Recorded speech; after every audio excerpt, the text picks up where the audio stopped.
자비로운 아버지 하나님, 이 아름다운 안식일 아침 저희가 주님을 예배하러 모였사오니 이곳에 강림하셔서 저희의 기도와 찬양과 경배를 받아 주시옵소서. 오늘도 저희가 주의 말씀을 기다리오니 주여 우리에게 말씀해 주셔서 이 말씀이 어둡고 어지러운 세상에서 우리 발에 등불이 되게 해 주시옵소서. 이제 저희가 예배를 시작하오니 모든 순서를 통하여 오직 아버지 홀로 영광받아 주시옵시기를 예수 그리스도의 이름으로 기원하옵나이다. 아멘. 교동문 829장 명상과 기도. 여호와는 나의 목자시니 내게 부족함이 없으리로다. 그가 나를 푸른 풀밭에 누이시며 쉴만한 물가로 인도하시는도다. 내 영혼을 소생시키시고 자기 이름을 위하여 의의 길로 인도하시는도다. 내가 사망의 음침한 골짜기로 다닐지라도 해를 두려워하지 않을 것은 주께서 나와 함께 하심이라. 주의 지팡이와 막대기가 나를 안위하시나이다. 주께서 내 원수의 목전에서 내게 상을 차려주시고 기름을 내 머리에 부으셨으니 내 잔이 넘치나이다. 내 평생의 선하심과 인자하심이 반드시 나를 따르리니 내가 여호와의 집에 영원히 살리로다.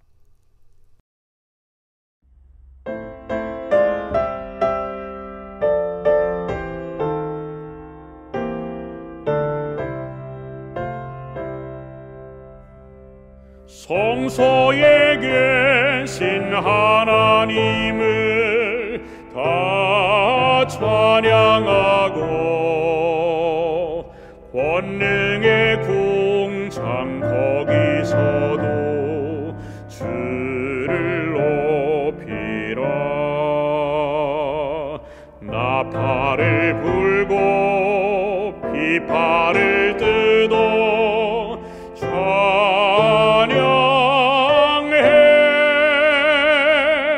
목소리 높여 우리 주를 찬양하여라.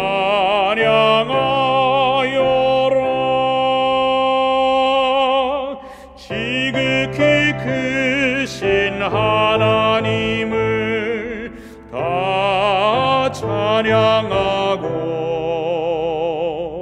능하신 업적 바라보고 주를 높이라. 수금을 타고 소고를 쳐서 찬양해.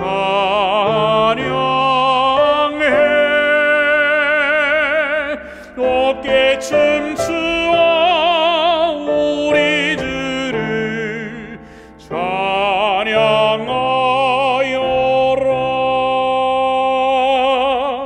생명을 주신 하나님을 다 찬양하고 지으신 만물 가운데서 주를 높이라. 둥소를 불고 재금을 울려 찬양해. 손뼉을 쳐서 우리 주를 찬양하여라.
그대 살아서 예수를 친구 삼아 참 평화를 누려보라.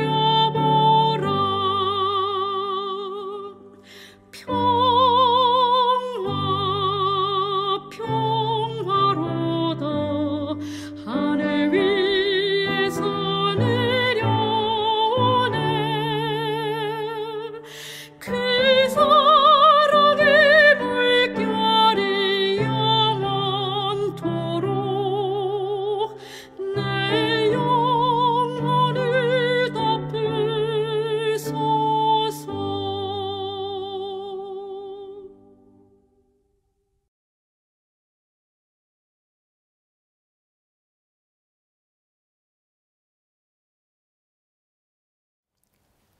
먼저 하나님의 말씀 사무엘상 8장 4절로 5절을 봉독하겠습니다.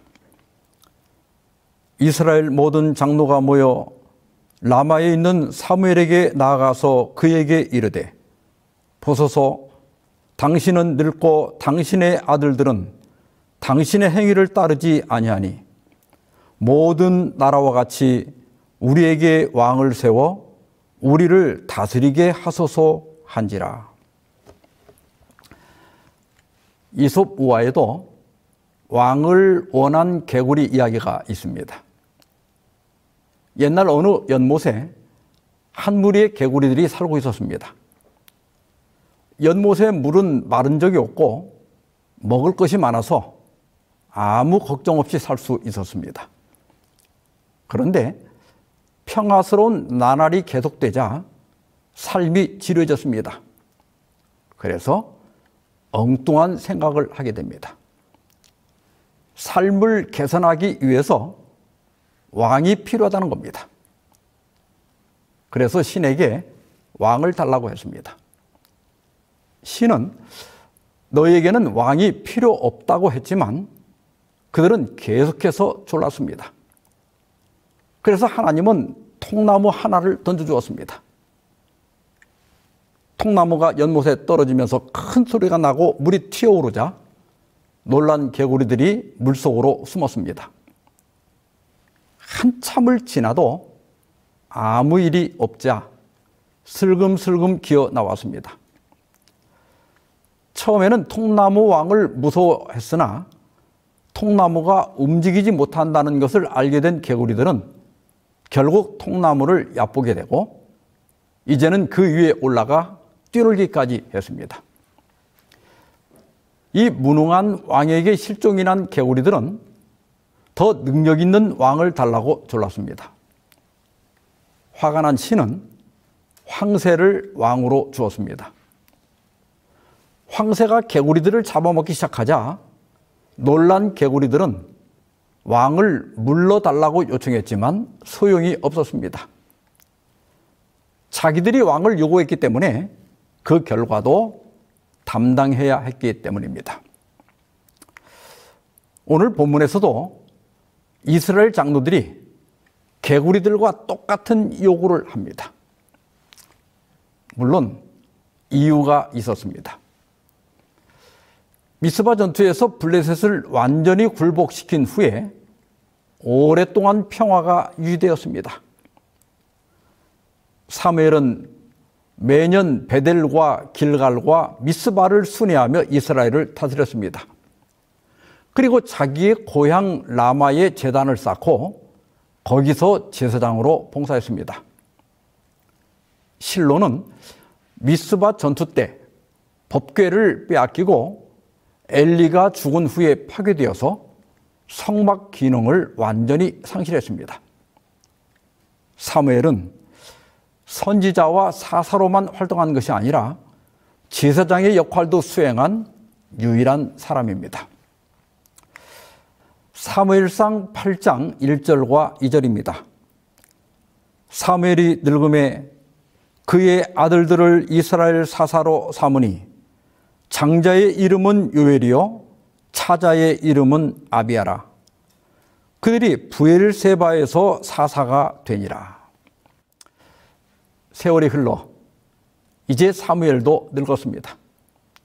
그래서 먼 지방을 순회하며 사사직을 수행하기가 어려워졌습니다.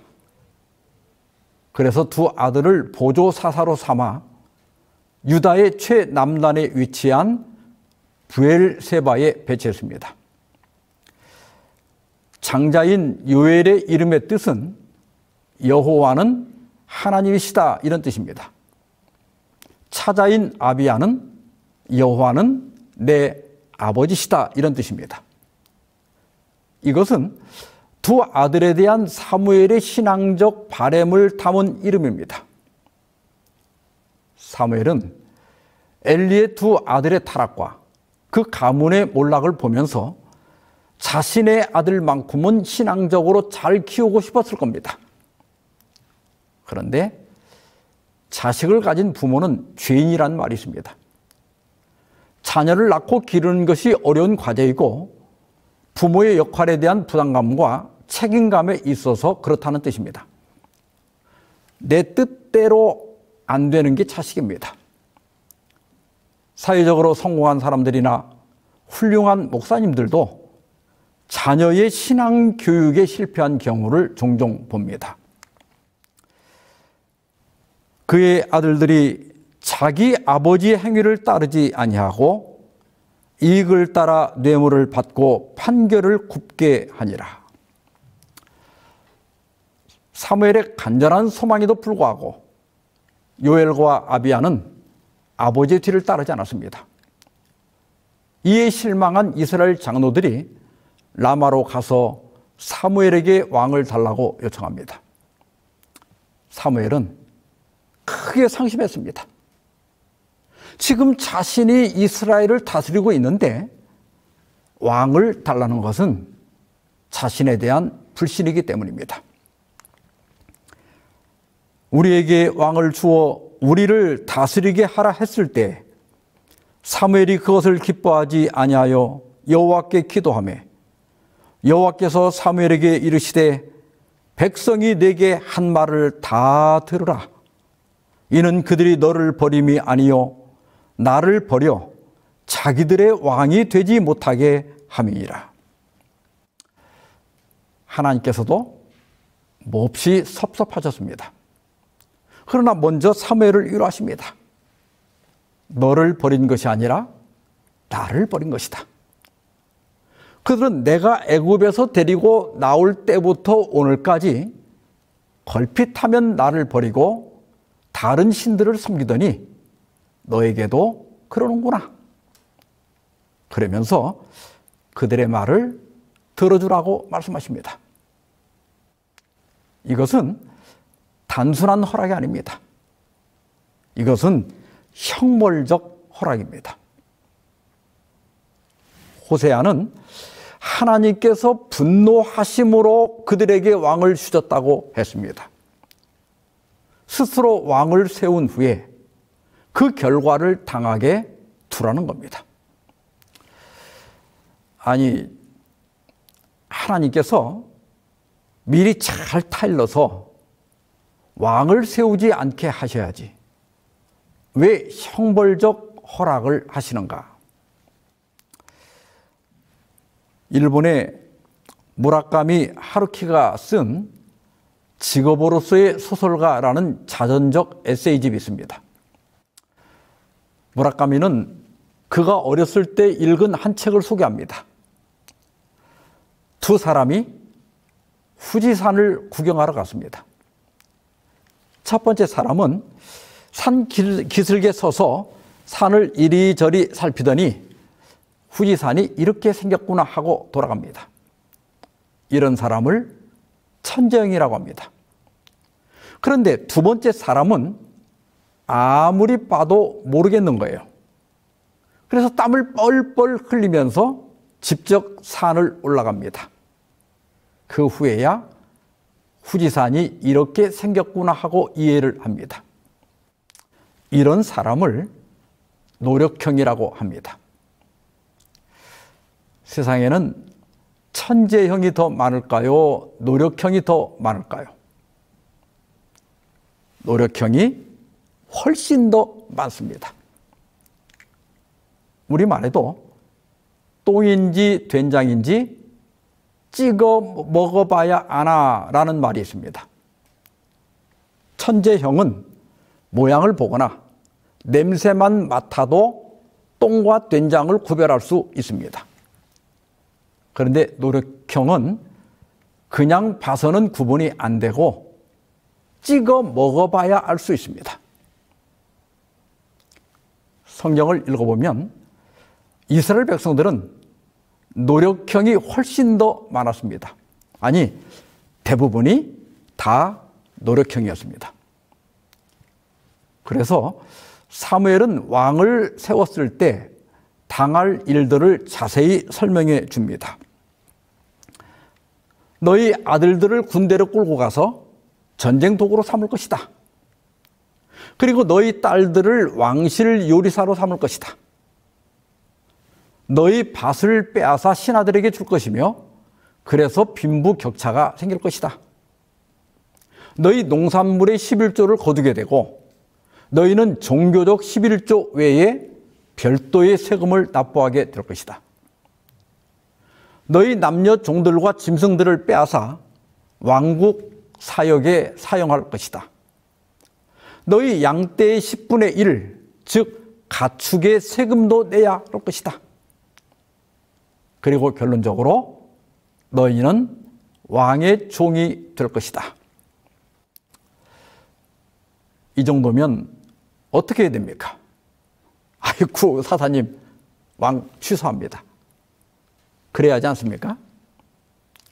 그러나 이스라엘은 전부가 똥인지 된장인지 찍어 먹어봐야 아는 노력형들이었습니다.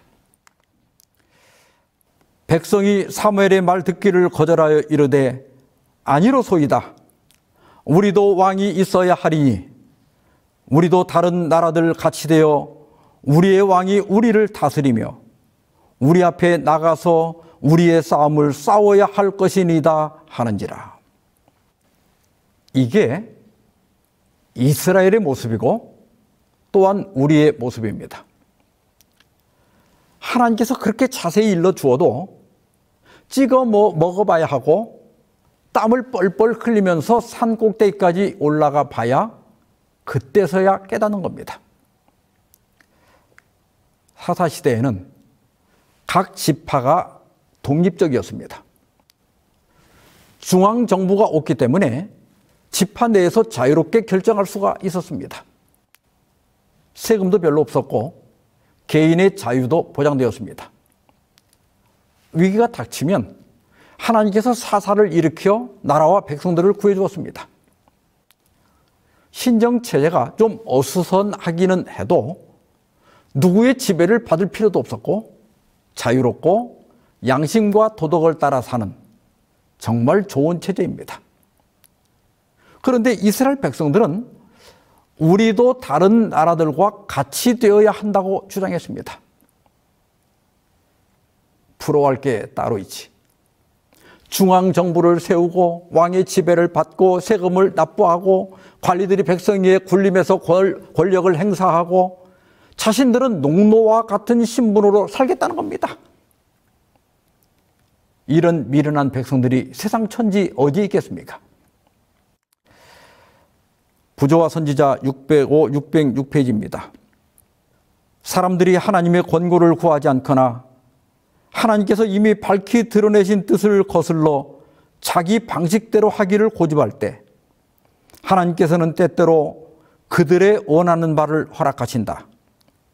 그것은 그 후에 뒤따르는 고통스러운 경험을 통해 스스로 자기 어리석음을 깨닫고 죄를 회개하도록 이끌기 위함이다. 노력형은 말로는 못 알아듣는 사람입니다. 찍어 먹어봐야 하고 헉헉대며 산을 올라가 보고 왕정체제에서 학대를 받아봐야 그때서야 뭐가 잘못됐는지 깨닫는 겁니다. 하나님 말씀에 아멘 하며 순종하는 게 제일 좋은 겁니다. 의심하고 따지고 분석하는 게 똑똑한 것 같아도 미련한 겁니다. 베냐민 지파에 기스라 이름하는 유력한 사람에게 아들이 있으니 그의 이름은 사울이요 준수한 소년이라. 이스라엘 자손 중에 그보다 더 준수한 자가 없고 키는 모든 백성보다 어깨 위만큼 더 컸더라.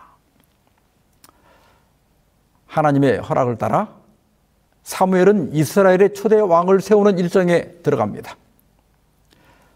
사울이 준수했다는 것은 잘생겼다는 의미도 있지만 풍채가 뛰어나다는 뜻입니다. 거기다가 키가 이게 보통 사람 위로 어깨와 머리가 올라올 정도였습니다. 오래전에 여성이 보는 남성 서열이라고 하는 우스갯소리가 유행했죠. 유리는 키도 크다.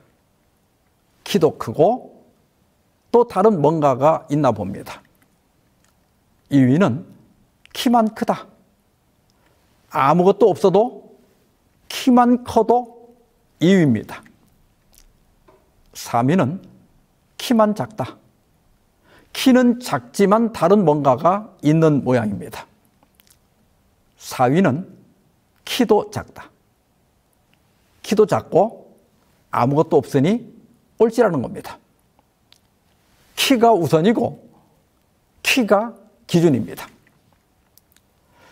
당시 주변 국가처럼 되기를 원했던 이스라엘 백성들에게 키가 크고 풍채가 뛰어난 사울은 그들의 마음에 딱 맞는 왕이었을 겁니다.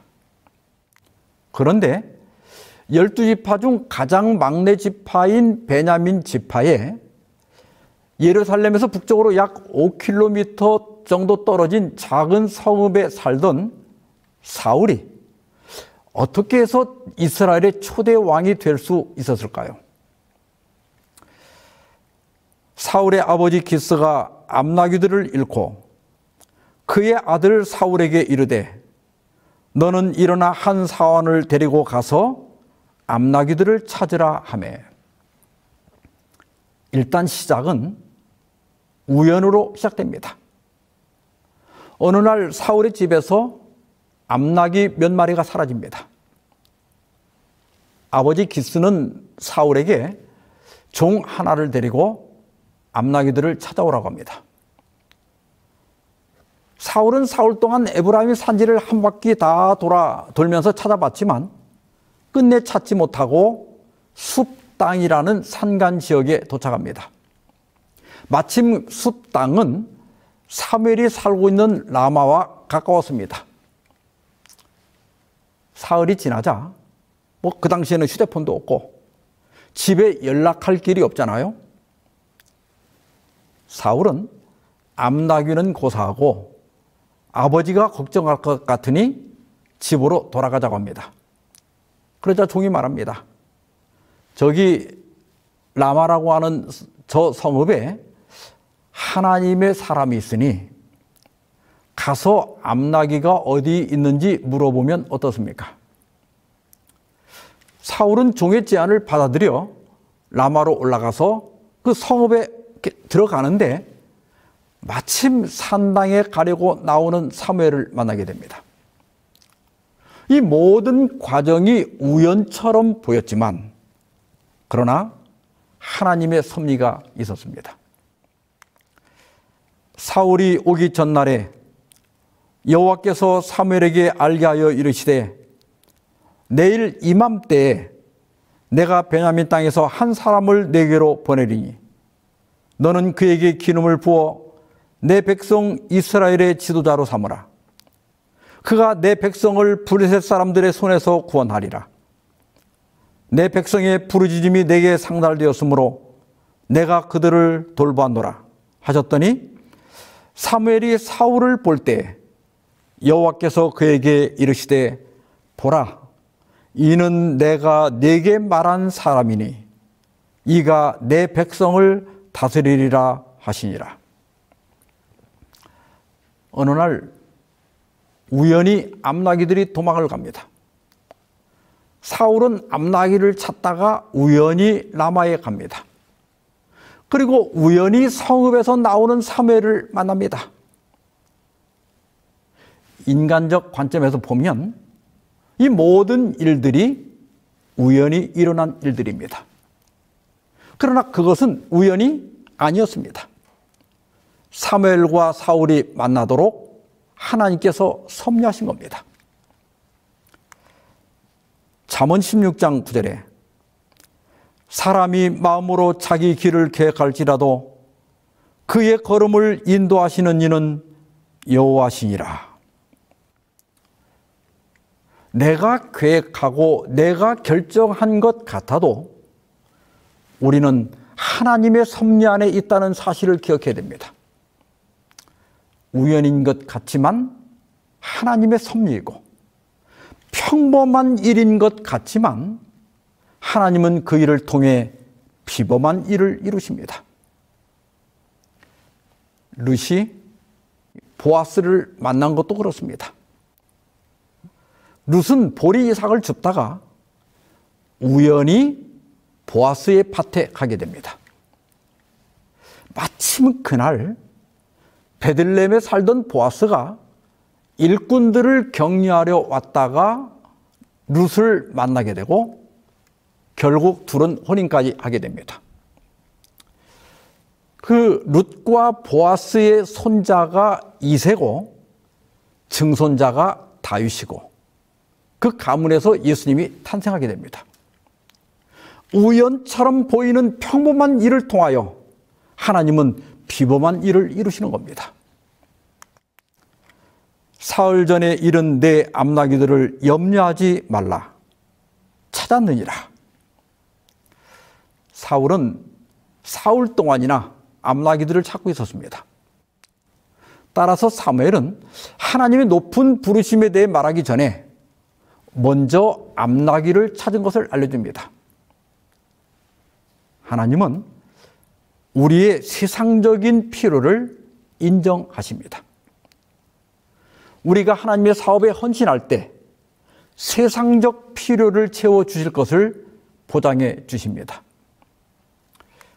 예수님께서는 내가 진실로 너에게 이르노니 하나님의 나라를 위하여 집이나 아내나 형제나 부모나 자녀를 버린 자는 현세의 여러 배를 받고 내세의 영생을 얻지 못할 자가 없느니라 하시니라. 그리스도를 따르는 일이 언제나 희생과 손해만 있는 것은 아닙니다. 이 세상에서도 여러 배로 보상을 받고 오는 세상에서 반드시 영생을 얻는다는 겁니다. 따라서 하나님의 사업에 헌신하는 것은 하나님께 구워드리는 것이고 하나님은 반드시 갚아주신다는 것을 믿으시기 바랍니다. 온 이스라엘이 사모하는 자가 누구냐? 너와 내 아버지의 온 집이 아니냐 하는지라. 이것은 이스라엘 백성들이 왕을 구한 것을 의미합니다. 아마 사울도 그 일을 알고 있었을 겁니다. 지금 사무엘이 선지자로 그리고 사사로 이스라엘을 다스리고 있는데 백성들은 새로운 지도자를 사모하고 있는 겁니다. 보통 사람 같으면 삐져서 선지자고 사사고 다 때려치고 아마 어디 산속으로 잠적해 버렸을 겁니다. 그러나 사무엘은 시기하고 질투하는 대신에 묵묵히 하나님의 지시를 따르고 있는 겁니다. 그리고 사울을 향해 백성들이 사모하는 자가 바로 너라고 말해줍니다. 사울이 대답하여 이르되 나는 이스라엘 지파의 가장 작은 지파 베냐민 사람이 아니니까 또 나의 가족은 베냐민 지파 모든 가족 중에 가장 미약하지 아니하니까 당신이 어찌하여 내게 이같이 말씀하시나이까 하니. 왜 베냐민 지파가 가장 작은 지파인가? 물론 베냐민은 야곱의 막내 아들입니다. 그러나 사울은 다른 실제적인 상황을 말한 겁니다. 사사시대 말기에 실로에 살고 있던 레위인의 첩이 남편과 싸우고 베들레헴에 있는 친정으로 가버렸습니다. 개정판에는 행음했다고 되어 있지만 그 후에 레위인의 태도를 볼 때 싸웠다고 보는 것이 옳습니다. 레위인이 처갓집에 가서 그 첩을 잘 달래가지고 실로로 데리고 돌아오는 중에 여부스에 도착했을 때 해가 지기 시작하는 겁니다. 여부스는 이방인들이 살고 있었기 때문에 레위인은 5.6km를 더 걸어서 동족들이 사는 기브아로 갑니다. 기브아는 베냐민 땅이고 사울의 고향이죠. 마침 한 친절한 노인을 만나서 그의 집에 묵게 되는데 그날 밤 동네 불량배들이 레위인의 첩을 끌어내어 윤간하여 죽게 합니다. 이 소식을 듣고 분노한 11지파가 모여 베냐민 지파를 공격하여 대학살을 벌입니다. 나중에 정신을 차려 세어보니 성인 남자들이 다 죽고 겨우 600명만 살아남은 겁니다. 사울의 말대로 베냐민 지파는 가장 작은 지파였고 그런 지파에 속한 사울이 왕이 된다는 것은 어불성설처럼 보였습니다. 그러나 하나님은 대부분 작은 자들을 통해 일하시고 그의 능력을 나타내셨습니다. 사도 바울은 이렇게 말합니다. 형제들아, 너희의 부르심을 보라. 육체를 따라 지혜로운 자가 많지 아니하며 능한 자가 많지 아니하며 문벌 좋은 자가 많지 아니하도다. 그러나 하나님께서 세상에 미련한 것들을 택하사 지혜 있는 자들을 부끄럽게 하려 하시고 세상에 약한 것들을 택하사 강한 것들을 부끄럽게 하려 하시며 하나님께서 세상에 천한 것들과 멸시받는 것들과 없는 것들을 택하사 있는 것들을 폐하려 하시나니 이는 아무 육체도 하나님 앞에서 자랑하지 못하게 하려 하심이라.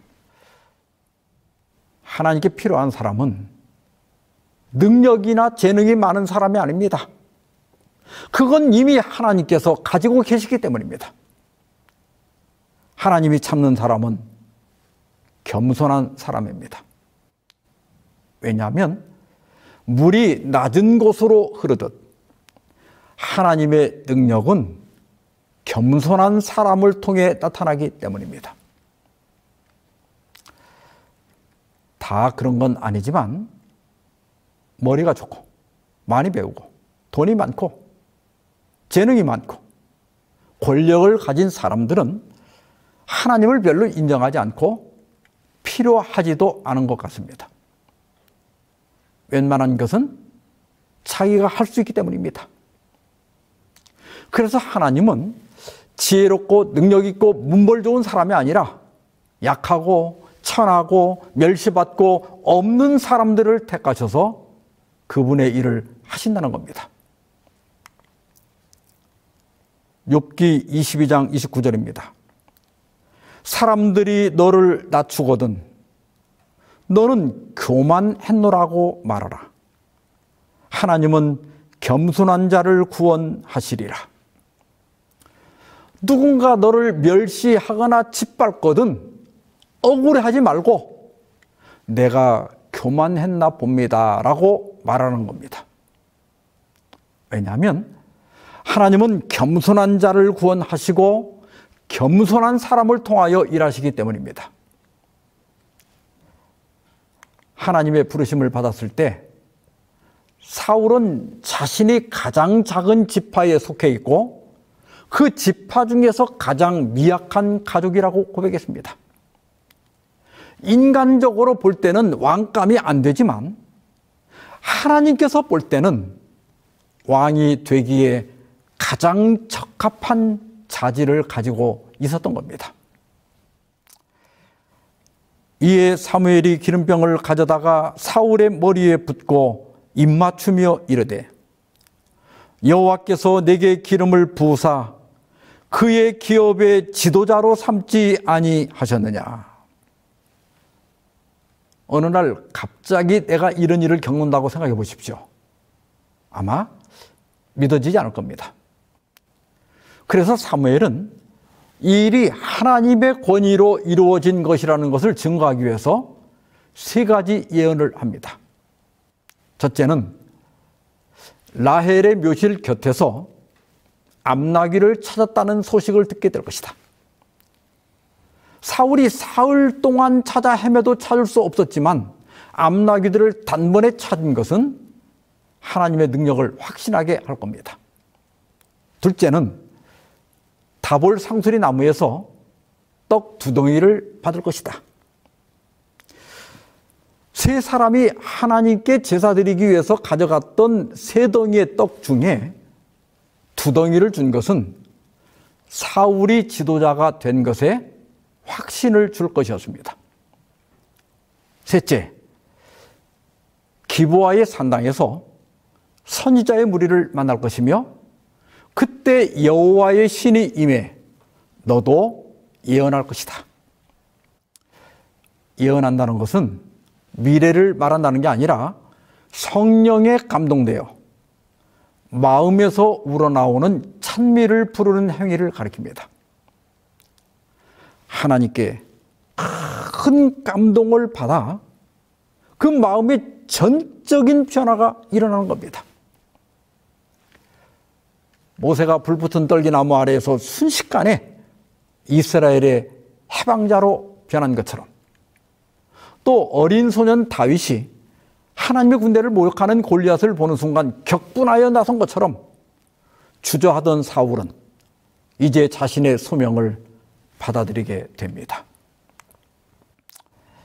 사무엘이 백성을 미스바로 불러 여호와 앞에 모으고 이스라엘 자손에게 이르되 너희는 너희를 모든 재난과 고통 중에서 친히 구원하여 내신 너희의 하나님을 오늘 버리고 이르기를 우리 위에 왕을 세우라 하는도다.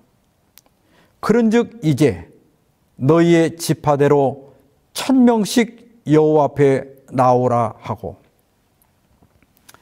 드디어 왕을 선택하기 위한 제비 뽑기가 시작되었습니다. 12지파 중에 베냐민 지파가 뽑히고 베냐민 지파 중에 마드리 가족이 뽑히고 그리고 그 중에 사울이 뽑힙니다. 그런데 아무리 찾아도 사울이 보이지 않는 겁니다.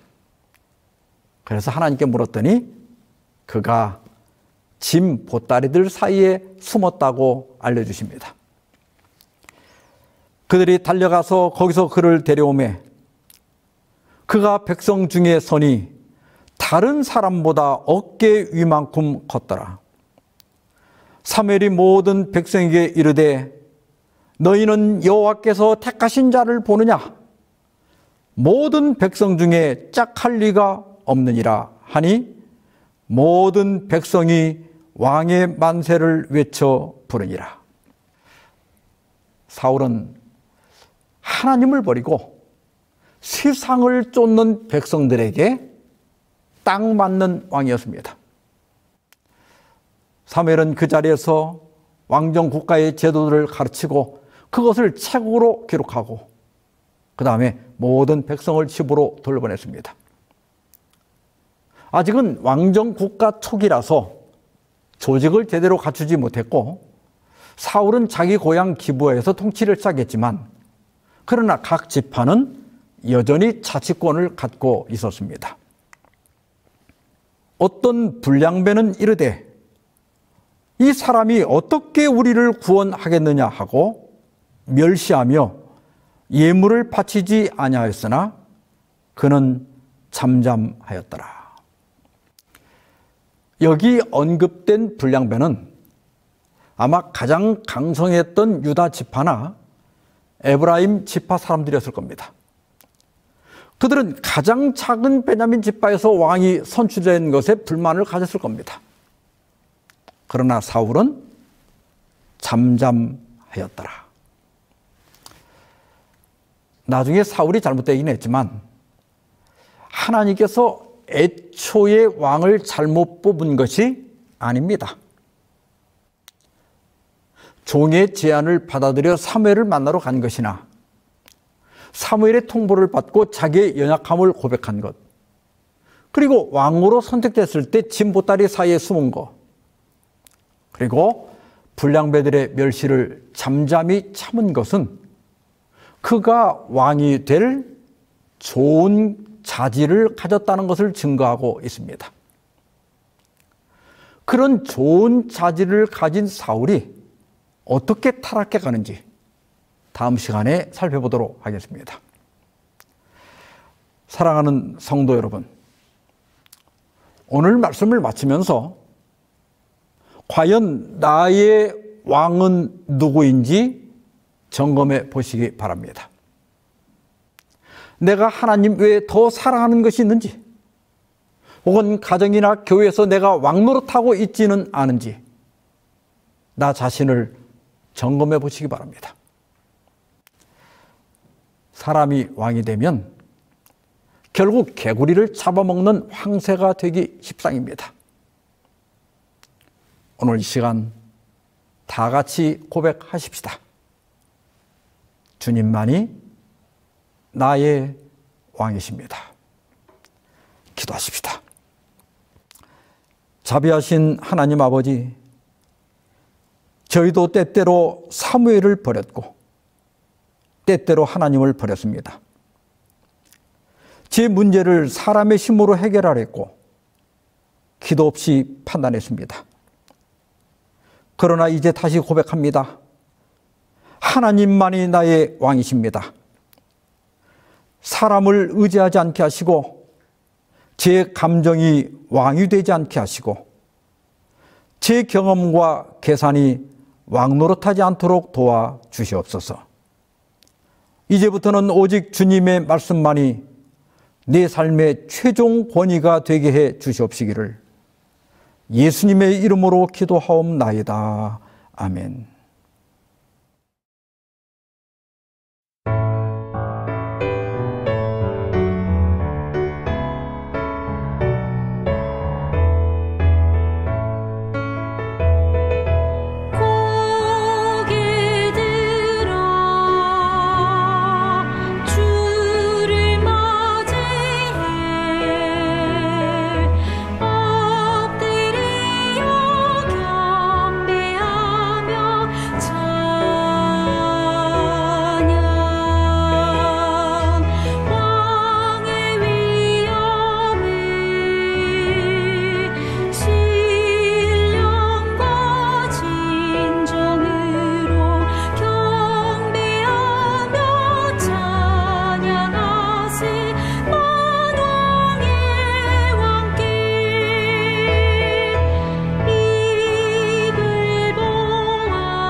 이제는 하나님 아버지의 그 크신 사랑과 예수 그리스도의 은혜와 성령의 교통하심이 너희 무리와 늘 함께 있을지어다.